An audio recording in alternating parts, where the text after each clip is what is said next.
Hi everyone, I'm your Rajesh. Welcome to the RJS academy. दोस्तों, आज हमारी कॉन्ट्रैक्ट की फिफ्थ और लास्ट क्लास है। बेसिकली हमने सोचा था कि कॉन्ट्रैक्ट को 4 क्लास में निपटा देंगे। ठीक है, निपटा क्या देंगे, अच्छे से ख़त्म करेंगे। वो एक शब्द है, निपटा देंगे। अच्छा, तो हमने सोचा था कि 4 क्लास में इसे ख़त्म कर देंगे, लेकिन हमसे ना एक क्वेश्चन नहीं हो पाया था लास्ट क्लास में, वो थोड़ी ज़्यादा खिंच गई थी। तो इसीलिए एक क्वेश्चन के लिए ना मुझे ये अलग से लेक्चर रिकॉर्ड करना पड़ रहा है। ठीक है, और इसमें जो क्वेश्चन था ना वो इम्पॉर्टेंट था, बहुत ही ज़्यादा इम्पॉर्टेंट था, इसलिए मैं करा भी रहा था। अदरवाइज़ मैं कह देता कि बहुत प्रैक्टिस करा दी है, आप लोग खुद ही कर लोगे। ये बच्चे इस पूरे कॉन्ट्रैक्ट वाले चैप्टर में सबसे ज़्यादा कोई इंपॉर्टेंट है तो वो यही वाला है, इलस्ट्रेशन नंबर 23, और ये लास्ट है। क्यों है भैया? क्योंकि इसमें ना एक एक्सक्लेशन क्लॉज डाला हुआ है। जैसे कि आप अग्रीमेंट होता है ना कॉन्ट्रैक्टर और कॉन्ट्रैक्टी के बीच में, तो वो लोग एक एक्स्ट्रा अग्रीमेंट डलवाते हैं। इस बात का एक क्लॉज डलवाते हैं अग्रीमेंट में कि सपोज आज हमारे बीच अग्रीमेंट हुआ, मैं कह दूं कि 2023 में हमारे बीच अग्रीमेंट हुआ और हमें कंस्ट्रक्शन करवाना था मॉल का। फ्यूचर में जब मटेरियल और लेबर महंगे हो जाएंगे, ठीक है, तो हमने आज ही तय किया कि हाँ मार्केट में फ्लक्चुएट होता है, इंक्रीज़ होगा। तो हमने ऐसा अग्रीमेंट कराया कि चलो 5% तक इंक्रीज़ होगा तो उसका हमने कर लिया है मैनेज। लेकिन अगर उससे ज़्यादा इंक्रीज़ हो गया ना, मटेरियल उससे ज़्यादा बढ़ गई, 5% से ज़्यादा बढ़ गई, और लेबर उससे ज़्यादा बढ़ गई, तो फिर ना जितना बढ़ेगा उसका ना हम एक सर्टेन परसेंटेज तय कर लेते हैं कि उतने से कॉन्ट्रैक्ट प्राइस भी बढ़ेगा। ठीक है, ये कितना एक्चुअल रियल लगता है ना ये क्वेश्चन। ठीक है, ऐसा ही होता होगा रियल लाइफ में, और बिल्कुल ऐसा ही होता है। ठीक है, तो अब तक जो आपने करे वो घिसी पिटी बातें थी बच्चे, ये थोड़ा प्रैक्टिकल वर्ल्ड में ज़्यादा काम आता है, रियल में ऐसा ही होता है। ठीक है, तो इसीलिए मैंने सोचा कि इस क्वेश्चन को मैं ही करा दूँ। ठीक है, तो आइए, क्वेश्चन बहुत इंपॉर्टेंट है, पढ़ना शुरू करते हैं और इसे जल्दी से ख़त्म करते हैं। आइए बच्चे, स्वागत है आप सबका। देखिएगा, इलस्ट्रेशन नंबर 23 मेरे साथ आप रीड करेंगे। कह रहे हैं कि डीलक्स लिमिटेड अंडर टू का कॉन्ट्रैक्ट फॉर ₹5 लाख। ठीक है, ऑन 1 जुलाई 2021। ठीक है, ऑन 30 जून 2022। देखिए साल ना बीच से शुरू हुआ, बीच में ही खत्म हुआ, लेकिन चला पूरा एक साल ही है। Okay, when the accounts were closed the following details of the contract was gather. हम देखेंगे यहाँ पे बच्चे कि हमारे पास ना मटेरियल हमने परचेज़ किया इस कॉन्ट्रैक्ट के लिए 1 लाख रुपए की, वेजेस पे करे हमने 45,000 की, जनरल एक्सपेंसेस हैं, मशीन खरीदी, प्लांट खरीदा हमने 50,000 का। ठीक है जी, हमारे पास कुछ क्लोजिंग स्टॉक बच गया। अच्छा, आउटस्टैंडिंग वेजेस भी है, कितने की है, 5,000 की। आप दिखाते वक्त ना इसमें जोड़ देना वेजेस में, यहाँ पे मतलब ओवरऑल मैं कह दूँ 50,000 की है। ठीक है जी, ओके, वर्क सर्टिफाइड कह रहा है कि 2 लाख का ना सर्टिफाई हो गया, जिसमें से कैश मिला है 1.5 लाख रुपए।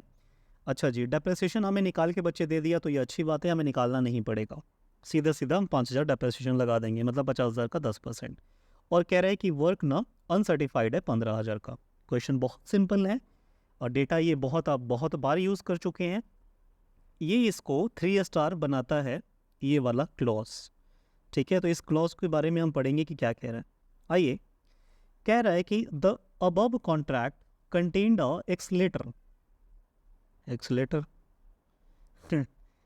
ये बच्चे एक्सलेशन क्लॉज होगा ना, ESC।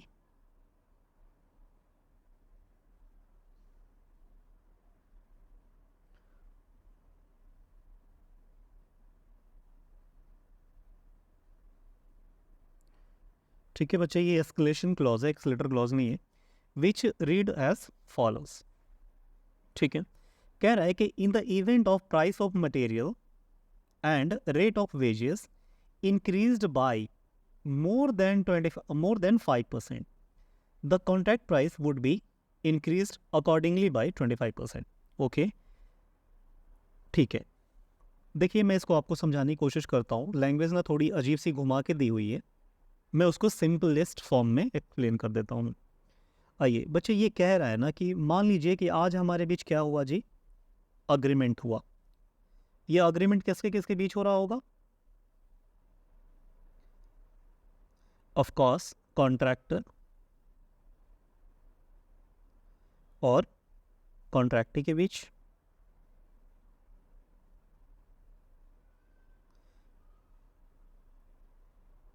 इनके बीच क्या हुआ? जी अग्रीमेंट हुआ।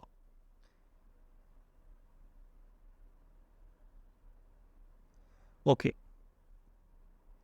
ये कह रहे हैं कि चलो जी हमने ना मान लिया कि कॉन्ट्रैक्ट प्राइस हमने फिक्स करा, सीपी हमने फिक्स करा 5 लाख की, ठीक है। लेकिन एक बात बताओ, फ्यूचर में ना कॉन्ट्रैक्टर कह रहा है कॉन्ट्रैक्टी से कि फ्यूचर में अगर मटेरियल और लेबर ये बच्चे दोनों मिला के अगर 5% तक इंक्रीज हो रहे हैं, 5% तक इंक्रीज कर रहे हैं, तो कह रहा है देन ओके, कोई दिक्कत नहीं है, हमारा कॉन्ट्रैक्ट प्राइस 5 लाख ही रहेगा। लेकिन लेकिन लेकिन अगर ये 5% से ज़्यादा इंक्रीज हुआ ना बच्चे, मतलब 5% से ज़्यादा इंक्रीज हुआ, मोर देन 5%, मोर देन 5% अगर ये इंक्रीज होता है ना, तो जितना 5% से ज़्यादा इंक्रीज होगा उसका 25% ना हमारा कॉन्ट्रैक्ट प्राइस इंक्रीज हो जाएगा। आपको समझ में आया ना? एक बार मैं फिर से बताने की कोशिश करता हूँ। देखिए, कॉन्ट्रैक्टर और कॉन्ट्रैक्टी के बीच में आज अग्रीमेंट हुआ, जिस दिन अभी कॉन्ट्रैक्ट शुरू भी नहीं हुआ। अग्रीमेंट आप जानते हैं पहले होता है, ठीक है। मान लीजिए 1 साल 2 साल पहले अग्रीमेंट हो गया इनके बीच में। इन्होंने आपस में तय करा कि जी कॉन्ट्रैक्ट प्राइस ना 5 लाख हमने तय करा और आपको जो भी कंस्ट्रक्शन करवाना है हम कर देंगे। सपोज यहाँ मान लीजिए कोई बिल्डिंग हो रही है कंस्ट्रक्ट, ओके, इन्होंने आज तय करा। साथ ही साथ ये भी तय करा कि हम जानते हैं कि ये कॉन्ट्रैक्ट ना अगले 2-3 साल चलने वाला है और फ्यूचर ना हम सभी जानते हैं अनसर्टेन है, प्राइसेस ना चीज़ों की फ्लक्चुएट होएंगी, महंगी होएंगी। मटेरियल और लेबर दो ही इसके बड़े फैक्टर हैं कंस्ट्रक्शन वर्क में, और ये महंगा होगा। तो हमने कहा ये तो हमें पता है। तो हमारे जो मार्केटिंग डिपार्टमेंट वाले हैं उन्होंने सर्वे करके बताया कि आई होप ना, मतलब वो ऐसा कह रहे हैं कि 5% तक इंक्रीज़ हो जाएगी। तो हमने कहा ठीक है, 5% तक अगर इंक्रीज़ हो जाएगी तो कोई दिक्कत नहीं है, हम ना कॉन्ट्रैक्ट प्राइस 5 लाख ही चार्ज करेंगे। लेकिन अगर 5% से मान लीजिए ज़्यादा महंगा हो गया, 5% से मोर देन महंगा हो गया, मतलब ज़्यादा महंगा हो गया, तो जितने ज़्यादा महंगी पड़ेगी मटेरियल और लेबर, मतलब 5% से ज़्यादा उस वैल्यू का 25% से ना हम कॉन्ट्रैक्ट प्राइस को इंक्रीज़ कर देंगे। बेसिकली ऐसा होना चाहिए था ना कि जितना 5% से ज़्यादा महंगा होगा, वो जितनी महंगाई बढ़ी वो सारा का सारा हम कॉन्ट्रैक्ट प्राइस में जोड़ देंगे। लेकिन ये 100% नहीं बच्चे कह रहा है कि जितना महंगा होगा ना इसका सिर्फ 25% हम आपके कॉन्ट्रैक्ट प्राइस में जोड़ देंगे। आई होप आपको क्लियर हो गया ना यहाँ तक? बिल्कुल हो गया होगा, नहीं हुआ एक बार फिर से वीडियो को देखिए बैक करके। ओके, आगे कह रहा है कि रियल में पता है क्या हुआ? It was found that since the date of signing the agreement the prices of material and wages increased by 25%। देखिए, ऐसा हुआ ना कि हमने एक्सपेक्ट किया था कि 5% तक इंक्रीज होगा, तो ओके, ये कह रहा है नहीं नहीं, रियल में ना 25% इंक्रीज हो गया, 25% इंक्रीज हो गया। तो बच्चे मैं कह दूं कि 5% तक तो हमने कहा था कि ओके है, 5% तक तो ओके है ना। हाँ, ये 20% जो एक्स्ट्रा इंक्रीज हो गया ना, 20% ये जो एक्स्ट्रा इंक्रीज हो गया, इस एक्स्ट्रा इंक्रीज का अगर मुझे वैल्यू पता चल जाए तो इसका 25% जो भी होगा वो मैं अपने कॉन्ट्रैक्ट प्राइस को इंक्रीज कर दूंगा उतने से। ठीक है बच्चे, ये क्वेश्चन ऑल अबाउट यही है, बस बाकी सब तो आप कर चुके हैं। इनकेस अभी आपको यहाँ तक भी समझ नहीं आया तो मैंने क्वेश्चन शुरू कहाँ किया, ये तो मैं वैसे ही आपको एक्सप्लेन करने की कोशिश कर रहा था। आइए मैं शुरू करता हूँ क्वेश्चन को, और इसी में मैं फिर से बहुत ही अच्छे डायग्राम फॉर्म में समझा दूंगा कि किसी भी बच्चे के मन में कोई डाउट न रह जाए। और आप तो जानते हैं मेरी क्लास में अगर एक बच्चा भी डाउटफुल है ना, तो फिर मुझे पढ़ाने का कोई मतलब नहीं बनता। एक नहीं, दो नहीं, 10 वे में मैं पढ़ा सकता हूँ। और खैर मैं क्या बोलूँ, आपको समझ आना चाहिए और बिल्कुल आएगा। आइए हम आंसर करते हैं, आंसर टू क्वेश्चन नंबर 23। आप मेरे साथ बनाएंगे बच्चे कॉन्ट्रैक्ट अकाउंट। भैया हम ना आपसे ज़्यादा बनाएंगे जल्दी। कॉन्ट्रैक्ट अकाउंट,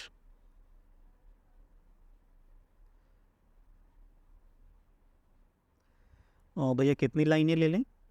ऐसा सवाल क्लास में बच्चों से जल्दी जल्दी आता है, भैया कितनी लाइनें ले लें? आइए आप बच्चे एक काम करिए, मैक्सिमम ना 12 से 15 लाइन ले लीजिए, उससे ज़्यादा नहीं जाएगा ये, ठीक है।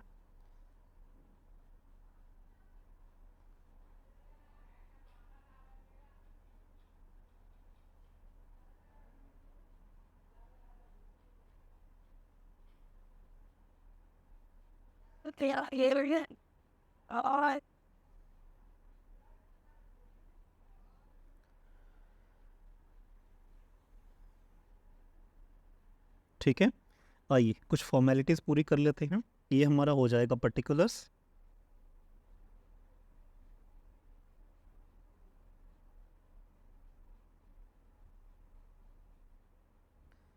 ये हमारा हो गया अमाउंट, पर्टिकुलर्स एंड अमाउंट।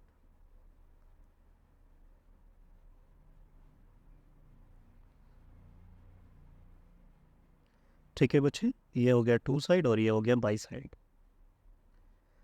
आइए क्वेश्चन में वन बाय वन करके जो भी इंफॉर्मेशन गिवन है हम रख लेते हैं पहले।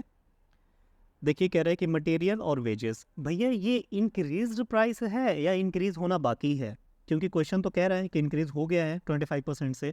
बच्चे जब भी कोई डेटा गिवन होता है ना, वो रियल में हुआ है तब गिवन है ना, तो ये हो चुका है। तो मैं कह दूं कि ये अपने आप में कितना परसेंट है, 125% हो गया ना एक तरह से, क्योंकि ये बढ़ चुका है। ठीक है, तो ये इंक्रीज्ड प्राइस है। ओके, आप मेरे साथ लिखेंगे मटेरियल और वेजेस कितना है। मटेरियल 1 लाख का है और 45 का वो है और 5,000 उसमें आउटस्टैंडिंग था। आप मेरे साथ लिखिए,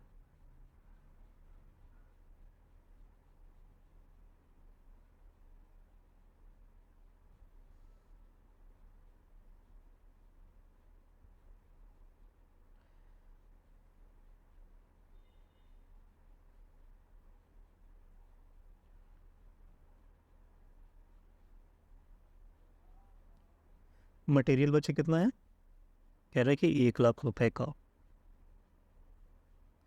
उसके अलावा वेजेस 45 की गिवन है क्वेश्चन में, लेकिन साथ ही हमें ये भी कह रहा है कि कुछ ना बकाया है जो हमने पेमेंट करी नहीं। तो कोई नहीं, जो आउटस्टैंडिंग है 5,000 की, आप उसे इसमें जोड़ दीजिए और ये हो गया 50,000। ओके, दो बातें हमने कंसिडर कर लिए, क्वेश्चन से ले लिए कि हमारा मटेरियल हो गया, वेजेस हो गया, और साथ ही हमने आउटस्टैंडिंग भी ले लिया था ना। ये वाला 5,000 हमने ले लिया था। अब जनरल एक्सपेंसेस है, और ये प्लांट तो हम नहीं लेंगे लेकिन इसका डेप्रिसिएशन लेंगे, और जो क्वेश्चन में होगी मैंने 5,000 रुपये की। तो मेरे साथ आप जनरल एक्सपेंसेस ले लिए 10,000 का, जनरल एक्सपेंसेस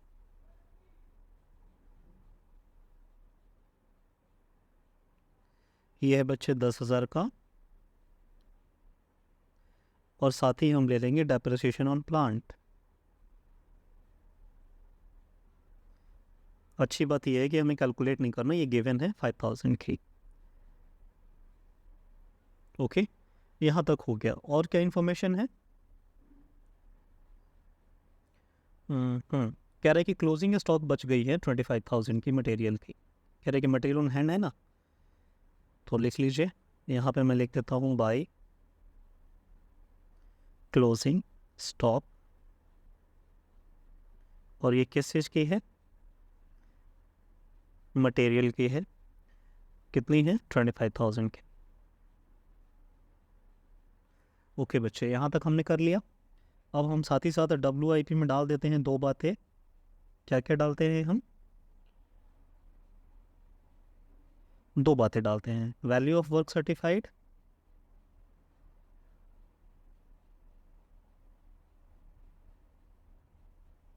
और दूसरा cost of work uncertified.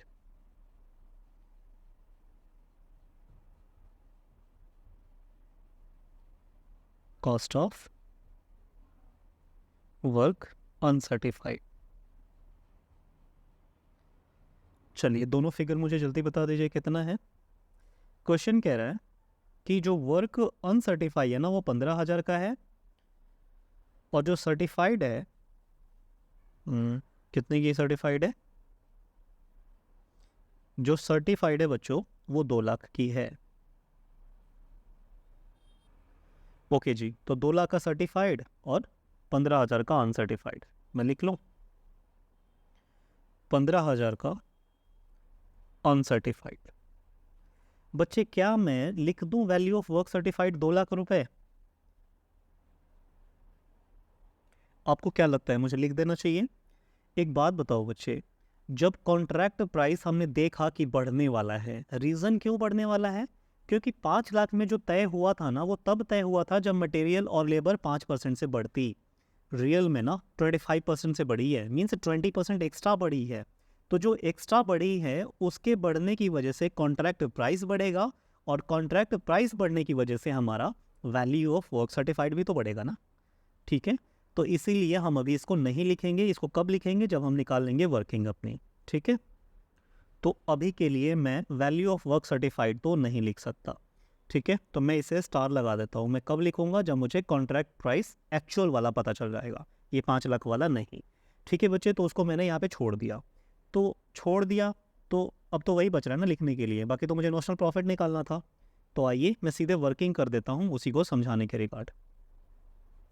Working note, आइए मैं इसे आपको एक डायग्राम के फॉर्म में, वैसे आपको आई होप इतना तक में समझ आ गया होगा, जो नहीं आया अभी तक तो अभी आ जाएगा। देखिए बच्चे, ये ना एक डायग्राम के फॉर्म में आप समझिए।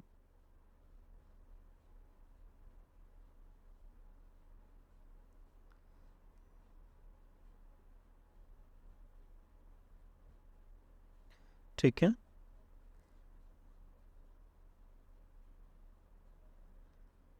यहाँ तक आप ले लीजिए। आइए देखिए, एक बात बताइए, अगर मैंने कहा कि price of material and wages, price of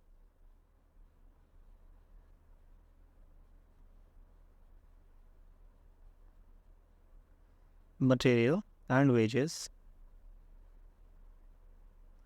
बच्चे यहाँ पे अगर 100% है, ठीक है, तो हमने कहा कि ठीक है, इस पे तो हमारा अग्रीमेंट ही हुआ था। ये कह रहा है कि अगर इंक्रीज हो गया, देखिए इंक्रीज हुआ आपको दिखाई दे रहा है ना, बढ़ता हुआ दिखाई दे रहा है, तो यहाँ भी ये बढ़ता हुआ ही दिखाई दे रहा है। ये कह रहा है कि अगर ये 105 हो जाएगी, मान लीजिए कि 100 रुपये वाली मटेरियल और लेबर, 100 रुपये वाली मटेरियल और लेबर 105 रुपये के तक हो जाए, तो हमें कोई दिक्कत नहीं है, हम कॉन्ट्रैक्ट प्राइस नहीं बढ़ाएंगे। लेकिन रियल में आप जानते हैं कितना बढ़ा है? रियल में ये कह रहा है ना कि 125 रुपये का हो गया है। ये मैं कह रहा हूँ? नहीं, क्वेश्चन कह रहा है। अब देखिए, क्वेश्चन ने सीधा सीधा हमसे बोला कि रियल में इट वॉज फाउंड दैट ये क्या कि 25% से बढ़ गए हैं क्या, मटेरियल एंड वेजेस। ठीक है, तो मैं कह दूं कि जो 100 रुपये का मिलता था जिस दिन अग्रीमेंट हुआ था, अग्रीमेंट वाले दिन जो 100 रुपये का मिलता था वो 125 रुपये का मिल रहा है। हाँ भैया, यहाँ तक कोई दिक्कत नहीं है आपको? नहीं दिक्कत है। साथ ही साथ मैं आपको बता दूं कि यहाँ तक ना बच्चे, यहाँ तक अगर 100 वाला चीज़ 105 रुपये का हो जाता तो क्या कॉन्ट्रैक्ट प्राइस इंक्रीज होता? नहीं, no increase in contract price, no increase in contract price. यहाँ तक अगर हो जाता, मान लीजिए कि 100 वाली चीज़, 100 वाली मेरा मटेरियल और लेबर 105 रुपये की हो जाती, तो हमारा कॉन्ट्रैक्ट प्राइस में कोई इंक्रीमेंट नहीं होता। लेकिन लेकिन लेकिन रियल में जो इंक्रीज हुआ है ना बच्चे, वो कितने से? 25% से बढ़ गया है। इट मीन्स कि डिफरेंस कितना है? डिफरेंस मैं कह दूं कि 125 और 105 के बीच में ये जो, मान लीजिए ये 20 रुपये का फासला है ना, ये 20 रुपये का जो फासला है, इस 20 रुपये का ना, इस 20 रुपये का क्वेश्चन कह रहा है कि 25% आप इंक्रीज कर देना। ये बार बार 25-25 बोल के ना घुमाने की कोशिश कर रहा है आपको। क्वेश्चन कह रहा था कि जितना 5% से ज़्यादा इंक्रीज होगा, मोर देन 5% जो इंक्रीज होगा ना, उसका 25% से आप क्या राइज कर देना कॉन्ट्रैक्ट को। ठीक है, यहाँ देखिए, यहाँ मेंशन है कि contract price would be increased by accordingly 25%। ठीक है बच्चे, आइए अब हम देखते हैं कि एक्चुअल में प्राइसेस कितने हैं, किसके? मटेरियल और लेबर के। तो मुझे ना एक बार आप बता दीजिए कि इंक्रीज्ड प्राइस क्या है मटेरियल और लेबर का। देखिए यहाँ पे जो मटेरियल है वो क्वेश्चन में कितने की गिवन है, 1 लाख रुपए की थी ना। हाँ बच्चे देखिए यहाँ पे दिख रहा होगा आपको, मटेरियल 1 लाख की है, मैंने लिख दिया। अच्छा कुछ बच भी गया था क्या, हाँ क्लोजिंग स्टॉक थी ना, क्लोजिंग स्टॉक 25,000 की थी बच्चे, जो यूज़ ही नहीं हुआ उसको हम थोड़ी इसमें दिखाएंगे, माइनस कर दीजिए कितना, 25,000। तो एक्चुअल यूज़ ऑफ मटेरियल कितनी है बच्चों, एक्चुअल यूज़ है मटेरियल का कितने का, 75,000 की तो मटेरियल लगी है। इसमें आप प्लस कर देंगे लेबर, क्योंकि दोनों के फैक्टर पे ये डिपेंड करता है ना इंक्रीज। लेबर कितने की लगी है बच्चों, 50,000 की, मुझे याद है, ठीक है। वेजेस में कह लूँ या लेबर कह लूँ, दोनों का एक ही मतलब है, 50,000। तो ये बता दीजिए दोनों कितना आ रहा है, 50,000 और 75,000, ये मैं कह दूँ कि 125,000। ये 125,000 बच्चों क्या है, मटेरियल और लेबर की कॉस्ट है जिस दिन परचेज की गई थी, जिस दिन परचेज की गई थी। अब बोलो कि भैया मटेरियल परचेज होती है, लेबर थोड़ी परचेज होती है, मतलब लगी थी, आप समझ गए ना, बस उतना ही मुझे कहना है कि मटेरियल 75 की लगी और लेबर 50 की लगी, टोटल 1,25,000 का हुआ। और क्वेश्चन साफ साफ कह रहा है कि रियल में ना 25% से बढ़ गया है। तो एक बात बताओ बच्चे, अगर 1,25,000 1,25,000 125% के बराबर है, क्योंकि क्वेश्चन साफ साफ कह रहा है कि 25% से बढ़ चुका है, तो ये 125% के बराबर है, तो 100% कितना, 100% कितना, सीधे सीधे दिख रहा है भैया, 1 लाख रुपए का, 1 लाख रुपए का। यहाँ तक समझ आया बच्चों, हाँ। तो एक बात बताइए, मैं अब इस वैल्यू को पुट कर लूँ यहाँ पे कि 100% पे मटेरियल, यहाँ पे देखिए ये दिख रहा है ना आपको 100%, मैं इसको यहाँ ला रहा हूँ कि 100% पे मटेरियल और लेबर की कॉस्ट 1 लाख थी, ठीक है। और इसी चीज़ को 125% पे ये कितनी है, 1,25,000। तो ऑब्वियस है ना, मैंने 105 भी लिया था ना, तो 105 पे कितनी होगी, 1,05,000। अब एक बात बताओ बच्चे, क्या इस पर्टिकुलर चेंज में 1 लाख से 1,05,000 का होता तो कॉन्ट्रैक्ट प्राइस इंक्रीज होता, कॉन्ट्रैक्ट प्राइस इंक्रीज होता, नहीं होता, क्वेश्चन ने साफ साफ कहा है। तो कॉन्ट्रैक्ट प्राइस में चेंज कब आएगा, इस वाले वैल्यू को लेके बच्चों, ये 1,25,000 से लेके 1,05,000 तक में जो चेंजेस आए हैं अमाउंट में, उसका 25% से कॉन्ट्रैक्ट प्राइस इंक्रीज होगा। तो बच्चों कितने से चेंज आया है, मैं कह दूं कि 1,25,000 और 1,05,000 का डिफरेंस होता है 20,000। 20,000 से क्या हुआ है, कॉस्ट इंक्रीज हुई है, कॉस्ट इंक्रीज हुई है, ठीक है। तो इस 20,000 का ना बच्चों 25% क्या बढ़ेगा, कॉन्ट्रैक्ट प्राइस, और वो सीपी में यहाँ दिखा देता हूँ, कॉन्ट्रैक्ट प्राइस इंक्रीज होगा कितना, 20,000 का 25%। तो बच्चों बता दीजिए मुझे, 20,000 का 25% कितना, भैया 5,000 रुपये। तो जो भी कॉन्ट्रैक्ट प्राइस करेंट में है ना, वो 5,000 से बच्चों क्या हो जाएगा, इंक्रीज हो जाएगा। आई होप आपको क्लियर हो गया होगा, इससे ज़्यादा मैं क्या ही एक्सप्लेन करूँ इसको, ठीक है। इन केस अगर आपको नहीं समझ में आया, वीडियो एक बार फिर से देखिएगा, रिमाइंड करके, बिल्कुल समझ में आ जाएगा आपको, ठीक है। तो कॉन्ट्रैक्ट प्राइस फाइनली अब ना 5 लाख का नहीं रहा, जो कॉन्ट्रैक्ट प्राइस है, मैं यहाँ लिख देता हूँ, जो कॉन्ट्रैक्ट प्राइस है ना, वो फाइनली अब 5 लाख का बच्चे नहीं रहा, ये अब कितने का हो गया, अब ये हो जाएगा 5,05,000 की, क्योंकि क्वेश्चन ने साफ साफ कहा है कि जितना इंक्रीज होगा हम उतने से कॉन्ट्रैक्ट प्राइस को इंक्रीज कर देंगे। तो इसको मैं लिख दूं, न्यू कॉन्ट्रैक्ट प्राइस कह सकता हूं मैं, हाँ बेटा आप कह सकते हो। तो न्यू जो कॉन्ट्रैक्ट प्राइस है या फिर इंक्रीज कॉन्ट्रैक्ट प्राइस, वो 5,05,000 का हो गया, ओके। अब क्वेश्चन कह रहा था हमसे कि इसका क्या फ़र्क पड़ेगा वैल्यू ऑफ वर्क सर्टिफाइड पे, क्योंकि value of work certified question में 2 लाख का था, क्वेश्चन में 2 लाख का था ना वैल्यू ऑफ वर्क सर्टिफाइड, हाँ देखिए वर्क सर्टिफाइड 2 लाख का था। देखिए हमारी जो मॉड्यूल है ना बच्चे, जो मॉड्यूल है वो क्या फॉलो करती है, वो कहती है कि जितने रुपयों से आपने कॉन्ट्रैक्ट प्राइस को बढ़ाया उतने ही रुपए से ना वर्क सर्टिफाइड को भी बढ़ा दो। जबकि ये लॉजिकल नहीं है, प्रोपोर्शनेट बढ़ना चाहिए था ना जी, कि अगर 5 लाख का कॉन्ट्रैक्ट था उस पे 5,000 बढ़ा, ठीक है, तो 2 लाख पे कितना बढ़ना चाहिए था उसका प्रोपोर्शन निकाल दो। ये प्रोपोर्शन ना जब हम बीकॉम में पढ़ते हैं ना, बीकॉम वाले बच्चों को जो मैं पहले पढ़ाता था, ठीक है, तो उन लोगों को ऐसे पढ़ाता था। उस मॉड्यूल में भी यही क्वेश्चन है, सीए इंटर में भी यही क्वेश्चन है, और यहाँ पे भी यही क्वेश्चन है, नाम बदल के बस डाल देते हैं, ठीक है।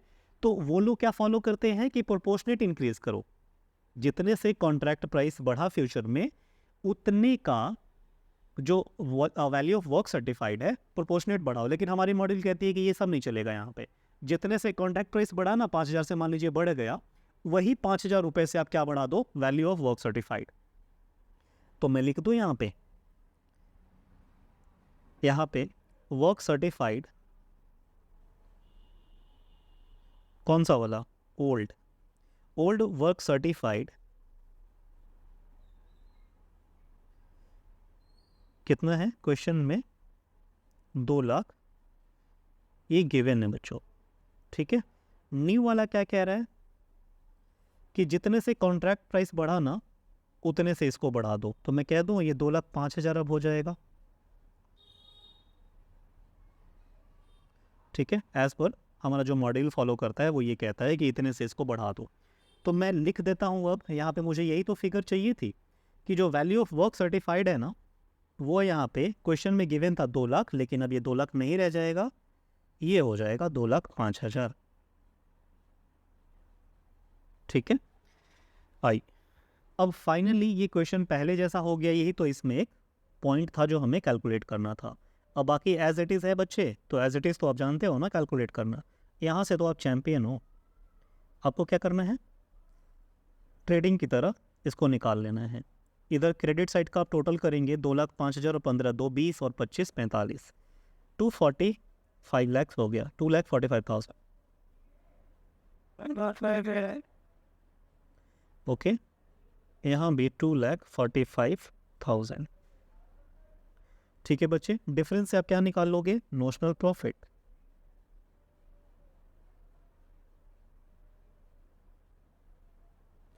To notional profit.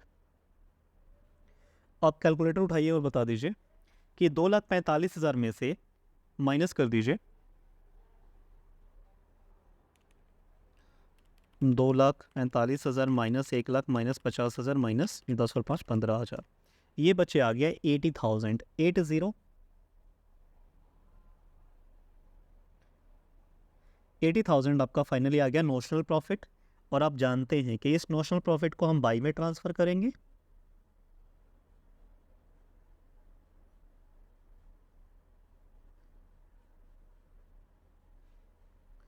ठीक है,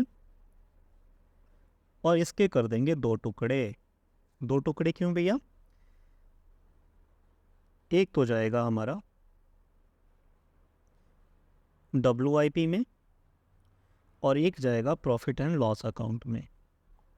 प्रॉफिट एंड लॉस अकाउंट में भी क्यों जाता है, ये जाता है डिविडेंड के लिए, क्योंकि आपकी कंपनी में जिस शेयर होल्डर ने पैसे लगाए हैं प्रॉफिट का हिस्सा वो भी तो लेंगे। और एक WIP में हम क्या डालते हैं, ये रिजर्व बनाते हैं अपने एक्सपेंसेस को मीट करने के लिए, ठीक है जी।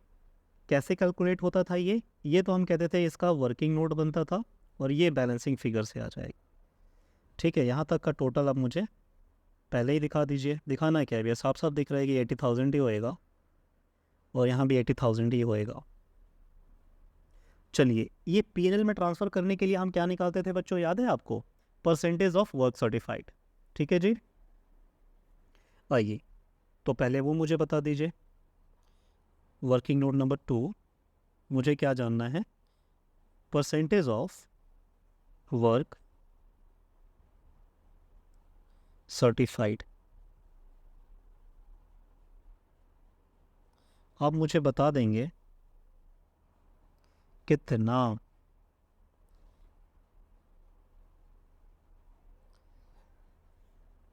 इसका फॉर्मूला क्या होता था, परसेंटेज ऑफ वर्क सर्टिफाइड के लिए मैं लेता था कि value of work certified upon में कॉन्ट्रैक्ट प्राइस मल्टीप्लाई बाई 100। यहाँ पे भैया कॉन्ट्रैक्ट प्राइस हम कौन सा वाला लें, पुराना वाला कि नया वाला? बच्चे ऑफकोर्स नया वाला आप सब कुछ लोगे ना, पुराना वाला तो गलत हो जाएगा ना। हाँ जी भैया, तो वैल्यू ऑफ वर्क सर्टिफाइड पुराना वाला 2 लाख था और नया वाला कितना निकल के आया, 2,05,000। तो ये 2,05,000 और कॉन्ट्रैक्ट प्राइस अर्लियर 5 लाख का था लेकिन 5,000 से बढ़ गया था, तो नया वाला 5,05,000 मल्टीप्लाई बाई 100 कर देंगे और ये परसेंटेज मुझे बता दीजिए। 2,05,000 डिवाइडेड बाई 5,05,000 मल्टीप्लाई बाई 100, ये बच्चे आ गया 40%।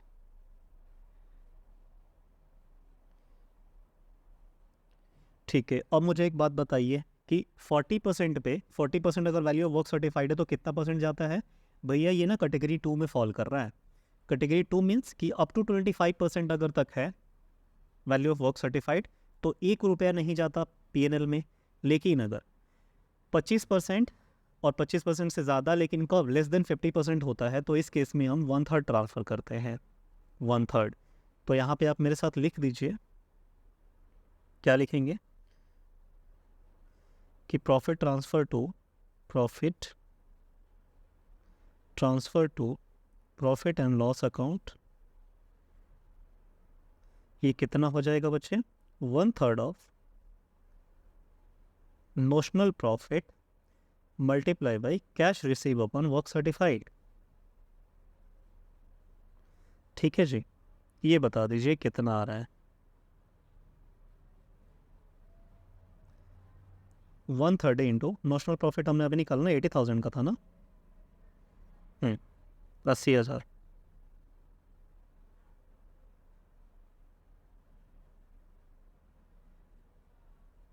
Into cash receive upon work certified.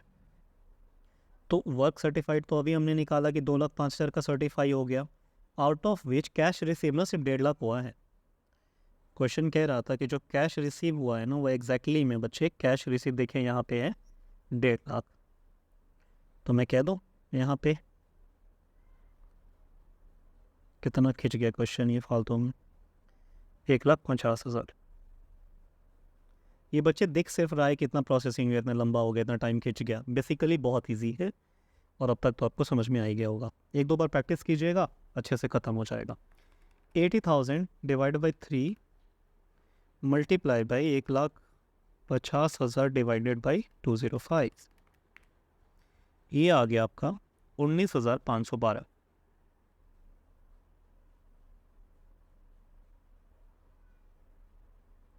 ठीक है बच्चों, ये 19,512 रुपये का 19,512 रुपये का पीएनएल में ट्रांसफ़र हो जाएगा डिविडेंड के लिए। अब 80,000 में से माइनस कर लीजिए, ये आ जाएगा 60,488, 60,488।